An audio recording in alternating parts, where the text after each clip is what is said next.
So this couple kind of drives around in a stolen car and just decides to label their drug stash with the most ironic label ever. Now, the woman's name is Mia, and Mia is around 37 years old when this story starts, and she's living in Portland, Oregon.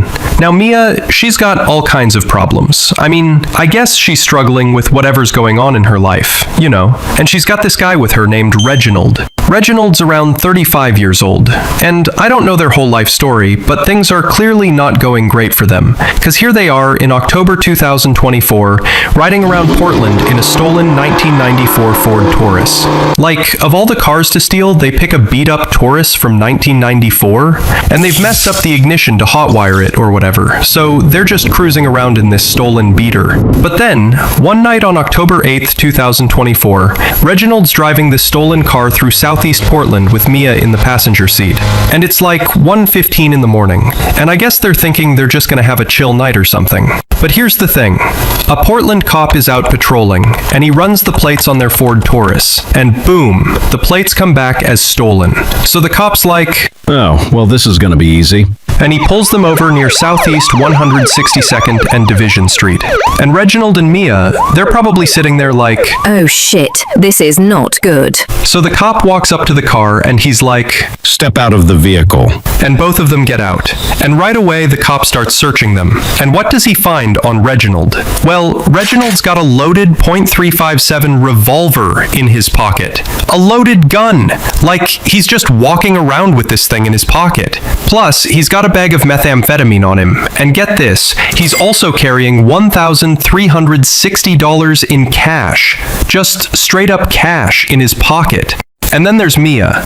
The cop searches her and she's got 3 white pills. And the cop's like, "What are these?" And Mia's like, "Oh, those are oxy." you know, oxycodone or whatever. Plus, she's also carrying a meth pipe. So they're both just loaded with drugs and paraphernalia. But here's where it gets really crazy. The cops decide to search the whole car, right? And they start going through this beat-up Ford Taurus. And they find scales. Like drug scales. The kind you use for weighing out drugs to sell. And they find a bunch of those little clear baggies that drug dealers use. And they find more meth scattered around the car. And they find drug paraphernalia everywhere. But then, and this is the best part, one of the officers spots this brown bag in the car. And on this bag, printed right on the front of it, it says, "Definitely not a bag full of drugs."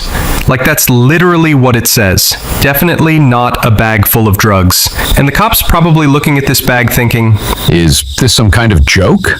So he opens it up, and guess what's inside? Drugs. A whole bunch of drugs. Inside this definitely not a bag full of drugs bag, the cops find multiple packages of methamphetamine, like a bunch of it. In total, they pull out about 220 grams of meth from the bag in the car, which is like half a pound. That's a lot of meth, you know. Plus, they also find fentanyl in there, and fake oxycodone pills. So this bag is just packed with different kinds of drugs. And I mean, come on. Who labels their drug bag like that? Like, did Mia or Reginald actually think that was gonna help them? Like, "Oh, if we label it definitely not a bag full of drugs, then the cops will just ignore it."